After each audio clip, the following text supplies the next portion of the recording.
जकड़ा हुआ है। तो एक बड़ी अपडेट इसी बीच आपको बता दें, बड़ी खबर यह है कि जल्द ही ईरान के नए सुप्रीम लीडर के नाम का ऐलान होगा। ये जानकारी मिल रही है। अयातुल्ला मीर बाघेरी का बड़ा बयान आया है। फैसला लेने वाली असेंबली ने अपना जो निर्णय है वो दे दिया है, मतलब अपना निर्णायक मत रख दिया है। कोम शहर में जल्दी फैसला लेने वाली असेंबली की बैठक होगी। तो ये बड़ा बयान आया है और पूरी उम्मीद है कि खामेनेई के बेटे यानी दूसरे नंबर के बेटे को ये उत्तराधिकारी घोषित कर दिया जाए। चलिए आगे अब आपको ये बताते हैं।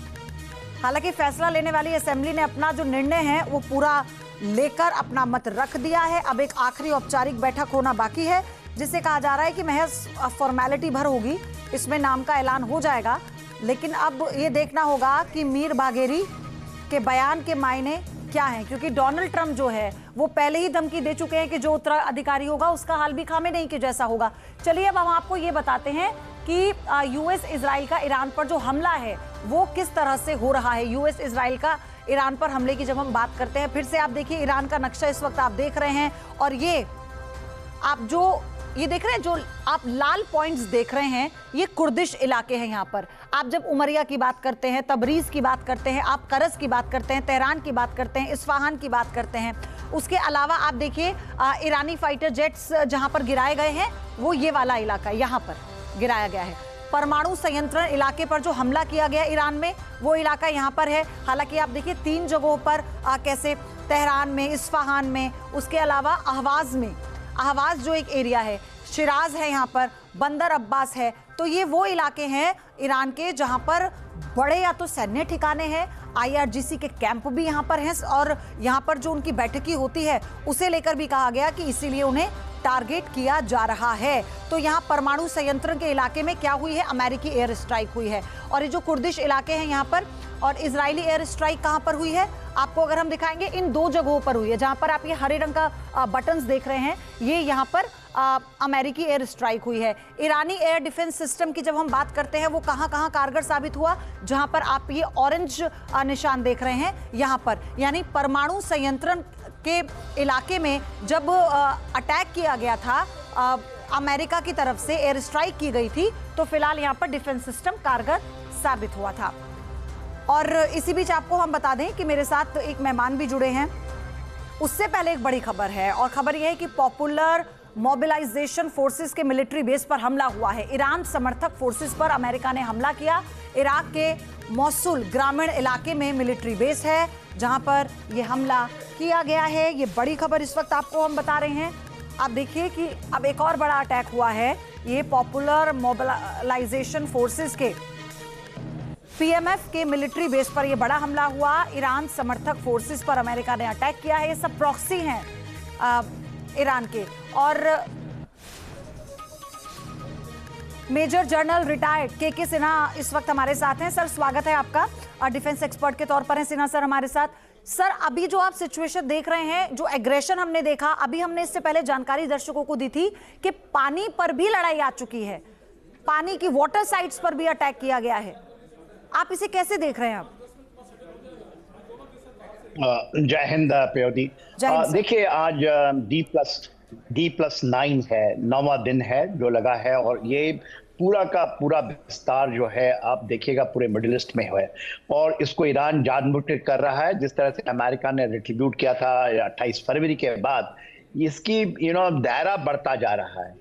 अमेरिका के जो भी निशाने हैं उसको वो टारगेट कर रहा है। उसके अंदर में कोलैटरल डैमेजेस जो होते हैं खास करके उस इलाकों में, और आप देखिए कुवैत आपने बताया, बहरीन बताया, कतार बताया, दुबई में गए, सऊदी अरेबिया में, उसके अलावा आपने मसूल की नाम ली जो इराक में हो रहा है, या इसके अलावा जॉर्डन में आपने देखा। तो ये इसका दायरा बहुत बढ़ गया है। तो अब 3-4 चीजों की जो आपने पूछा है कि मैं इसको कैसे देखता हूं।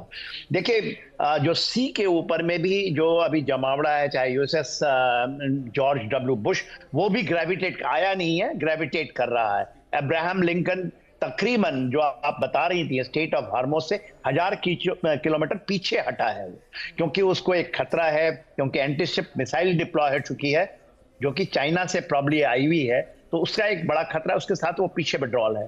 जैसा जेराल्ड फोर्ड भी ज्वाइन नहीं कर पाया है, कहीं मेडिटेरियन से होकर वो रेड सी में आया है, उसको लिंक अप करना है।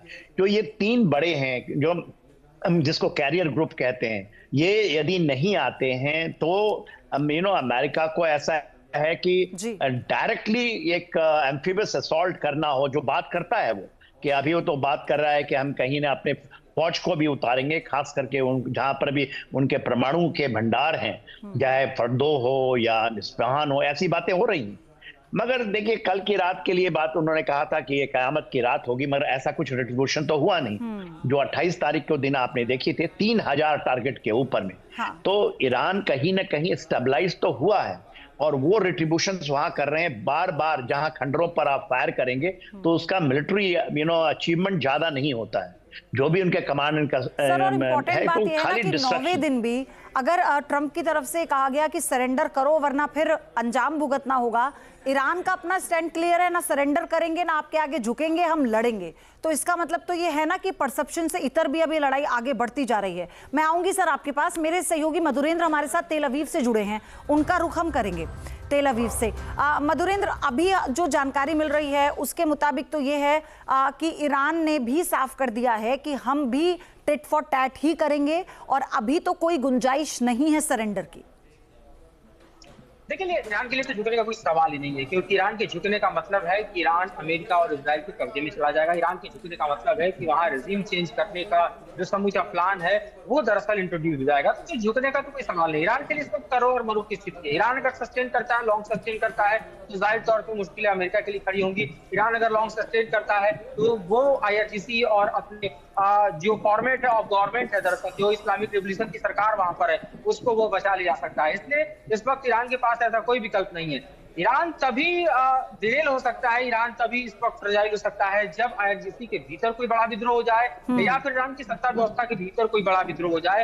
लेकिन जाहिर तौर पे जब तक ऐसा नहीं होता, कंसोलिडेशन बना रहता है, तब तक ईरान लड़ता रहेगा। हमने देखा था गजा में हमास जैसा, और IRGC तो अपने सुप्रीम के लिए लॉयल है ना। अभी तो ये उसके लिए बदले वाली बात है। और क्योंकि आपके सुप्रीम लीडर का ही पहले दिन खात्मा हो गया, आपकी पूरी प्लानिंग पर एक बड़ा सवाल हो गया, तो आपको ये भी दिखाना है मधुरन। लेकिन एक छोटा सा जवाब मैं आपसे चाह रही थी, क्या इजराइल वीक हो सकता है आने वाले दिनों में?